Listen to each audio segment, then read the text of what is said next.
everyone. I'm really happy to be here with you today. And it's also sort of that vortex time of the calendar. So I know that people are probably running around trying to cross things off their to-do list, losing calendar appointments. Just it might be mild chaos. So thank you so much for taking an hour out of your time today to hang out and talk about climate change. As we said earlier, this is the first part of a two-part series. And today we're going to really set the scene, set some context. We're going to talk about the difference between mitigation and adaptation. We'll talk about relevant aspects of a climate action plan. And we're going to talk about climate change issues for the New York City region and its libraries. And if you're not from New York, that's okay. Neither am I. I'm actually a Midwesterner. I'm coming to you live from Cincinnati. But I think the things that you will learn from this, regardless of where you are located, will be broadly applicable to where you live. So that's sort of the context that we're going to be getting into today. And then I hope you come back in January, because that's when we're going to talk about how you can put some of the things that you've learned from today into action. We'll actually be talking through some of the concrete things that some libraries in New York are already doing to address climate change. We'll also talk about how you can undertake some mitigation and adaptation strategies in your own work, and also identify areas where you can collaborate with professionals from other fields. So this webinar comes out of a report that I worked with Metro on earlier this year. And this report took place, the study for it took place from February to June. And one of the things that we really tried to answer with this, which is how is climate change impacting Metro's region? What is happening already among Metro's member libraries, and where are there gaps that exist? You know, climate change within the library community is something where, for the most part, all of us acknowledge it exists. But with the constraints we have on our resources, with staffing issues, with all of the priorities that we're all facing all the time, sometimes action on climate change is not always prioritized or centered the way that many of us would like for it to. So this report was really trying to get at where are those gaps, and maybe what can be done to address those gaps. In order to put together this report, what I did was I did a lot of research into existing state and local climate action plans. I looked at publicly available information from Metro member institutions, and I looked at what else is going on at other major library systems, and where appropriate, I conducted a few selected interviews with some folks from some of the larger library systems in the New York City region. Throughout this talk today, I'm going to be talking a lot about mitigation and adaptation. So I want you to be clear on what the distinctions are between those things. Mitigation includes activities that we undertake to reduce additional greenhouse gas emissions. So let's say that you have a power plant on site, and maybe for some reason that power plant is still using some kind of fossil fuels, coal, natural gas, something else. If you were to shift that power plant over to using renewable energy, that would be an example of a mitigation activity. Preserving our existing green spaces, also really important to mitigation, because those places often act as carbon sinks. And if we can prevent additional building development on what was formerly green space, that also prevents additional emissions. Adaptation is the recognition that climate change is already here, it's already impacting us, and so we need to undertake different measures in order to prepare our communities, our organizations, institutions, buildings for that climate reality. So in a lot of cities, this might look like elevating buildings, particularly if you are along a floodplain or a coast. And in a city like mine in Cincinnati, where we, like New York, often struggle with more frequent and more severe rain events, there's a lot of emphasis now on creating rainwater gardens and rainwater collection systems to prevent that additional rain from overwhelming our very aged and fragile sewer systems. A climate action plan is a written plan that is produced by an institution or a jurisdiction that outlines those various mitigation and adaptation activities that that government, that organization, that healthcare system, that university, whatever it is, what they are going to undertake in order to address climate change.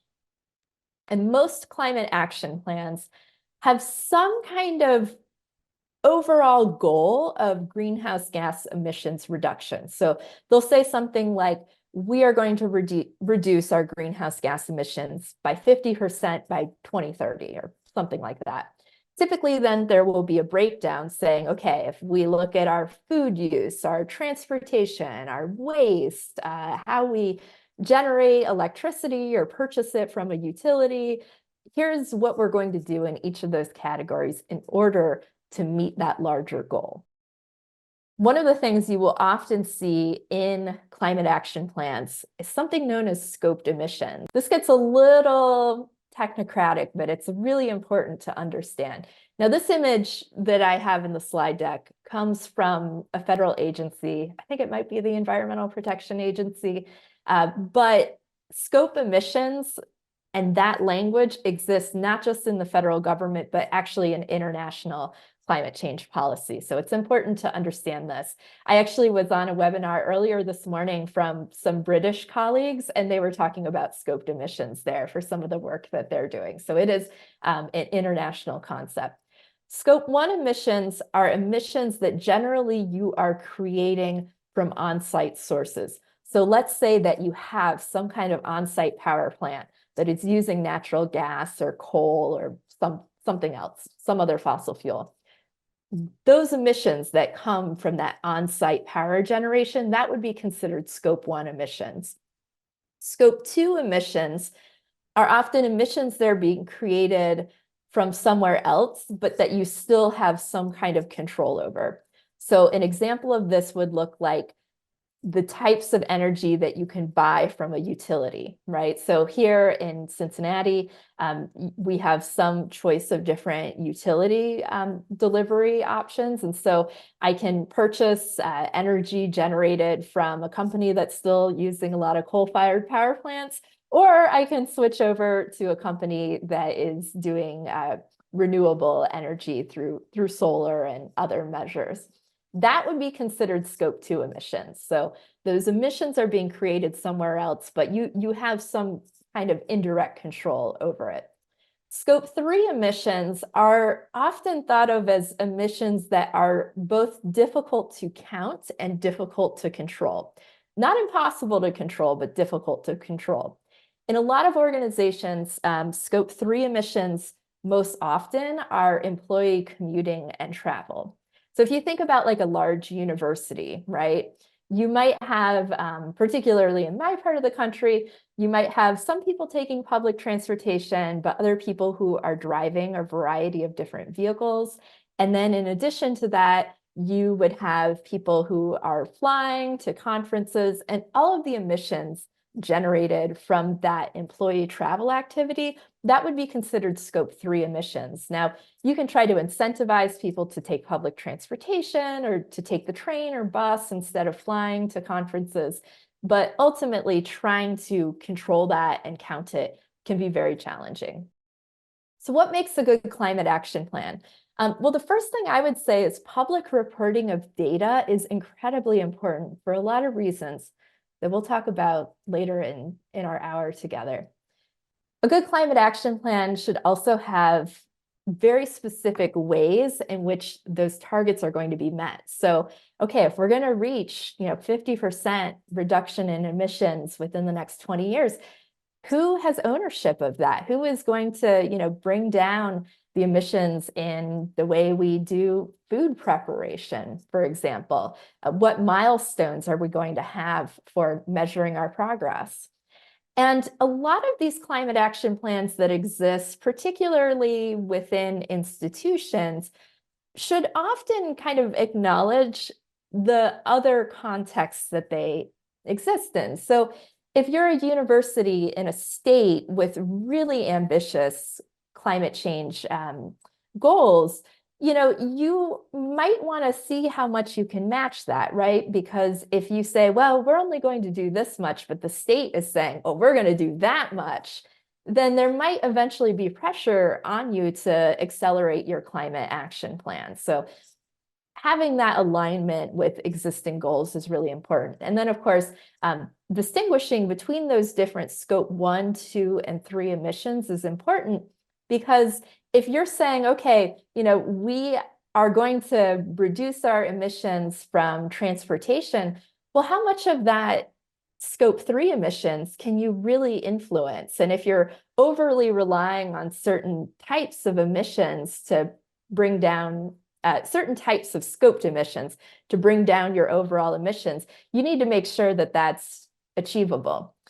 I pulled in this image here from the University of California system. They have a very ambitious climate carbon neutrality goal, and they actually have some really good data reporting. So this is what I mean when I say we really need to sort of see how these institutions are stating their goals and then meeting their goals and then reporting on their goals, because sometimes these plans come out and institutions fall short of their own goals. But where are the gaps and how can we learn from each other about why those gaps exist is really important. All right. In this report that I did for Metro, I looked at a few different climate action plans from local and state government. So the one on the left is from the city of New York, and the city of New York has had a climate action plan for probably close to 20 years at this point. So this is the most recent one. Westchester County also has one. The most recent one, though, is several years old, but it is currently in the process of being revised. And then the scoping plan, which is just another word for the technical how to get there part for New York's climate action plan, that was last done in late 2022. Then I took a look at a lot of institutional climate action plans, which I'll be talking about in just a couple slides here. And if you notice, all of these are from higher education. You're noticing a pattern already I'm going to talk about, because higher ed tends to punch above its weight when it comes to climate action planning. And we're going to talk about why that is. So what does climate change look like in New York City? Well, those of you who are on this webinar and living in this area, you already know. But for those who are maybe not in this area, it's important to think through what these hazards look like. Two things that are worth really highlighting here is that New York City is extremely vulnerable to climate change. This is both because of the low-lying areas, the proximity to the ocean, and the density of the population. So when you combine all three of those things, that makes it really vulnerable, especially among large world cities, to climate change. But if there's any good news, it's that both the city and the state have really ambitious climate change action plans. And this means that there are a lot of smart people that are not just thinking about mitigation, but also adaptation and making sure that folks in the city and in the state have the tools they need to start adapting to climate change. So the major hazards for this area include extreme heat, coastal storm surge, which is typically something we see during superstorms or during hurricanes, chronic tidal flooding, which we'll talk about briefly in the next slide, and extreme rainfall. So what does that, that's kind of vague, right? Major hazards. But what does this actually look like? What could actually be expected based on scientists' projections? Well, it would include things like way more heat waves, more days over 90 degrees. It's going to look like 1 to 2 feet of sea level rise by the 2050s. It will also include things like sunny day flooding events, which I think is already happening in some parts of New York. This is a phenomenon where, with the reshaping of the coastal area due to sea level rise, and, many of you probably are aware of things like king tides. This is tides during the season that are higher than normal. So it is now the case in a lot of cities around the world that there are sunny day flooding events, which means you don't have any rain. And yet, because of all of those factors coming together, you get street flooding on a sunny day because of these tidal events combined with sea level rise. So this is obviously not the kind of thing that most people expect, but it can really impact local infrastructure. And then, of course, there's going to be an increase in annual average precipitation over the next decade. Let's talk about how this impacts libraries, right? Libraries are not, living in a vacuum. They're not insulated from all of this. Just as our communities and plants and animals and people are experiencing climate change, so are libraries. So we know that many libraries already serve as cooling centers during heat waves, and that's something that we might expect to have an increased need about. The thing that I really spend a lot of my time thinking about is so much library work cannot be done remotely. It has to be done on site. And so if you are requiring library staff to come on site, right, to staff service desks, to provide programming, to work with materials, what happens if there's extreme weather that impacts their commute, like what we have seen multiple times with major rain systems overwhelming the subway system? Of course, those of you who work in collections management or maybe on the preservation side of library work, you're probably very familiar with how increased rain and humidity can make collections vulnerable to mold and pest outbreaks. And then on the longer term, many of our library leaders and administrators are grappling with pretty existential questions about what happens as communities shift around, right? If people are not rebuilding after a storm, or if there's voluntary buyouts of communities and people are living elsewhere, what does that mean for library services that have traditionally served that community? Okay, so let's talk about what we found when we started looking at what was going on with Metro's member institutions. So for those of you who don't know, and Mary, please fact check me in the chat, but Metro has, I believe, just under 200 or so members. So that was really the population I was looking at.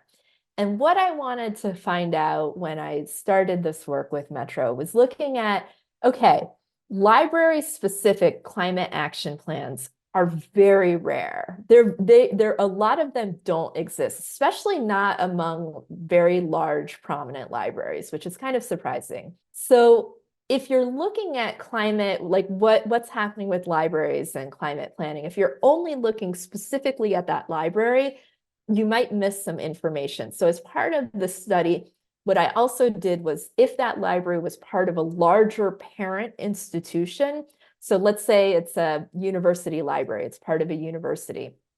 It's a hospital library, so it's part of a larger healthcare system. I was also looking at that parent institution to see what that larger level was doing about climate change. So I want to make sure that I make that part really clear here when I'm talking about this. I wasn't looking just at the library itself. I was also looking at the larger context and where that library was located from an organizational perspective. So this is sort of the bird's eye 10,000-foot view of what I found. A lot of places, a lot of institutions, whether we were talking about, healthcare systems or universities or colleges, a lot of them did not have any kind of sustainability information or a climate action plan. And let me just make some more distinctions. What I mean when I talk about general sustainability information versus a climate action plan. A lot of organizations, you can see about 49 of them, had some kind of general sustainability information. What I mean by that is maybe they have a page that says, every year we do this stuff on Earth Day, right? We have recycling here, or we care about water conservation. So here's where you can refill your water bottle, or hey, we are making a commitment to trying to improve local and organic food offerings in the cafeteria. We're now having a farmer's market here on Tuesday. That's all sort of general sustainability information. And it's good because it does indicate some kind of institutional awareness or sensitivity to climate change, environmental issues. It's also not the same thing as a climate action plan, right? Because if you remember earlier, I was saying a climate action plan has specific emissions reduction targets. It has certain goals. It has certain milestones. It says, here's what we're going to do by X, by this time, who's doing it, how we're measuring it, how we're reporting it. That's what makes a climate action plan. So this is what you find when I took a look at Metro's members and tried to suss out what's out there. So more than half of the organizations, even at the parent institution level, did not have any kind of sustainability information or public climate action plans. So to emphasize this, the city of New York and the state of New York, from the local and state government perspectives, have really ambitious climate action plans. And yet, that movement is not always translating or filtering down to some of New York City's institutions. Now, 49 organizations, institutions having some kind of general sustainability information, that's great because that gives you a starting point. But again, it's not quite where we could eventually be, which is having a climate action plan. So let's dig a little bit into these two bars here, the group of 49 and the group of 20, and see what was going on with those. All right, what do you notice here? You notice academic institutions are predominating in both of these groups. Now, that's sort of not surprising. I showed that slide earlier where I was talking about institutional climate action plans, and I think the examples I had were from NYU, Fordham, and Barnard.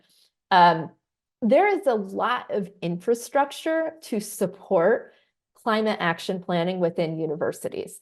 There's a whole professional organization called, I never know how to pronounce the acronym, but it's AASHE. And I think it's something like the Association for the Advancement of Sustainability in Higher Education. And that's a really interesting website. If anyone on here is working in higher ed, check out that website, because what they do is universities can report their various climate action, sustainability activities and get ratings. So there's like a whole infrastructure that exists to really encourage and support universities in doing that work. In addition, universities have faculty and staff in their workforce who know a lot about climate science, who are political scientists, who just can bring that policy and scientific knowledge together to do things.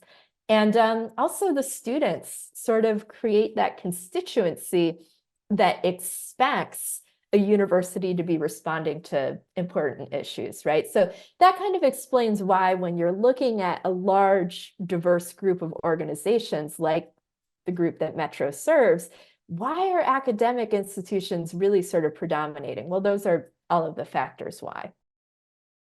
So, okay, let's talk about what you find in climate action plans. What you find in those is quite a large degree of variation. So some of those climate action plans get super specific. Others are kind of general. They'll say, we're going to cut our greenhouse gas emissions by 30% by this year, but then how they get to that gets a little more vague. You can see that there's different creation and revision dates with these climate action plans. So that sometimes has implications because a lot of these will sometimes reference things that the city is doing at the time they create these plans, right? So actually some of these plans are a little on the older side and would reference mayors that had not been in office for several years and some of the activities that were happening under prior mayors and clearly had not been updated since then. The most common action areas in all of these climate action plans, this is sort of an ordered list from what was most common to least common. So all of them had something to say about targets for greenhouse gas emissions. Most of them would say something about waste and water, but then you go down the list and sometimes there were a handful that talked about things like finance. Finance is a really big, climate finance is an increasingly large issue, and particularly for entities in the private sector, right? So where there might be really large endowments that have to be managed for the operations of an institution. And especially within private universities, there is a lot of pressure from students, especially, to divest those endowments from fossil fuel sources. So if you look at the Columbia University Climate Action Plan, I think that's the one that talks the most about divestment from fossil fuels. When you take a look at these slides later, that heading that you see, common action areas, that is a link that goes out to a spreadsheet where I actually compared all of those climate action plans. That link is also available in the Metro, in the report on Metro's website. So you can get to it and do some digging if you're interested in how granular this stuff gets. All right, let's talk about the 4 major findings that I found when I took a look at this. So thinking again about how only 20 institutions had some kind of climate action plan, that's great. And also there's still more to be concerned about, which is that those climate action plans rarely mention libraries, right? So remember, 18 of those were academic institutions. So that means the university had a climate action plan, but then only once in a while would they actually address the role of libraries in there. And in my whole review, only one library had its own climate action plan. I'm not going to tell you who that is because I don't want to embarrass or put anyone on the spotlight in this webinar, but I do say who it is in the report. So that's your little cliffhanger teaser to motivate you to go read the whole report. Then there is a lot of variation, like I said earlier, between all of those climate action plans. So let's say, we know that a couple of universities have a brief mention where they say, hey, the way we're involving libraries is that's where we're putting all of the solar panels. That's actually what you see in a couple of these plans. But if those plans aren't consistently talking about libraries or consistently talking about other things, then it's really hard to make comparisons and say, this is what constitutes a level of normal. The other thing is that these climate action plans in general tend to talk a lot more about mitigation and much less on adaptation. Now, obviously we need to be doing as much as we can to mitigate greenhouse gas emissions. We should have done that 30 years ago, and climate scientists are abundantly clear that we have no time to lose. So we really have to do as much as we can, as quickly as we can, to reduce greenhouse gas emissions. And also, we know from our prior conversation, the heat waves, the rain, all of this, we already have a need for adaptation. One of the things that concerns me is that if we're not thinking about this with, a library advocacy point of view, will the needs of libraries be overlooked? I'm going to talk about that a little bit more in another slide, but yeah, just to sort of put it out there that when you look at climate action plans, there's a lot more about how we're going to reduce greenhouse gases and much less about what we do to adapt. And then there's also I think some major leadership and workforce alignment issues. And what I mean by this is that when I did some of the interviews as part of this study, I often found that staff were typically very well aware of these issues. They often had a lot of terrific ideas for what to do, but the parallel leadership capacity or leadership interest in this, it was not always obvious if that was matching the staff interests. So we'll talk a little bit more about that in the next couple slides here. So to me, the largest implications here is that when I was doing my research and having some of these interviews, one of the things I found out as I dug in to having these conversations is that some library systems are doing incredible, inspiring work on climate change. But this work is sometimes invisible or not public because they're not, you know, broadcasting it on the website. Remember, I was generally working with the kind of content that was publicly available, right? And so if there's all this cool stuff happening behind the scenes, which there is, by the way, a lot of library systems are doing very cool stuff behind the scenes. But if it's not being promoted publicly, then we kind of have no idea what's happening, right? And so every library is like an island unto themselves. The second implication here is that if libraries are not part of institutional climate action plans, their unique needs could be overlooked. This is another thing that really concerns me. We know that libraries can be very energy intensive places. So, people are coming in, people are sheltering in libraries, they are using libraries, they're spending time in libraries. There's a lot of people that are in these buildings, and sometimes, depending on the libraries we're talking about, sometimes that use can be the occupancy hours of a library can be much larger than many other buildings. And in addition, when we're talking about special collections, rare collections, there are unique needs for the heating and cooling and humidity control of those materials that can be also energy heavy.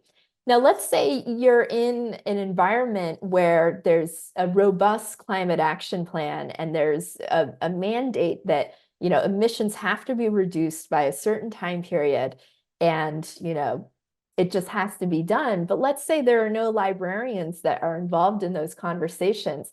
Is there going to be a top-down mandate where those expectations of emissions reductions come to you, but the library has not been at the table, and so therefore the needs of the library are not being recognized? That's one of the big concerns I see with libraries not showing up at all in institutional climate action plans. Similar thing with municipal and state climate policy planning, right? When you look at some of these climate policy plans from cities, from states, you will often see lots of information about different types of stakeholders they are engaging. They might talk about how they're engaging the business community, how they're engaging higher education, how they're engaging community councils, all of these things. Libraries are obvious places of collaboration, right? Libraries are trusted by people. We provide accurate and important information. And those are both things that are critical to climate change planning. But sometimes it seems like local and state climate policy people don't always recognize that. And so there's a lot of work that needs to be done to make inroads there. And then finally, I just want to say that this is not a New York specific thing. I also, as part of this, was looking at what are major library systems around the country doing, looking at what are major library systems in the Chicago area, Los Angeles, other large cities. What are they doing? And it's also really hard to find information out of those systems as well. So, for better or for worse, it's not just something that New York is challenged by. But since there's so many New York-based people on this call, I just want to make the point that there's a real opening here for library folks and library leaders in the New York area to really lead the national conversation on this. And I would be remiss to say if I didn't acknowledge that there are many library systems that are doing this work that are smaller library systems. So certainly those organizations exist out there.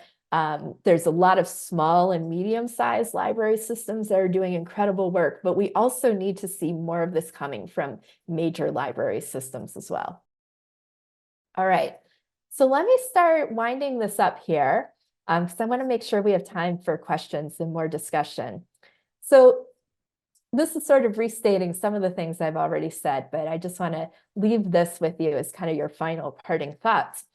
The first thing that I would, if I could wave my magic wand, change anything about the current situation, what I would say is I would want to share more public information on what libraries are already doing about climate change action, because again, there's more out there than meets the eye.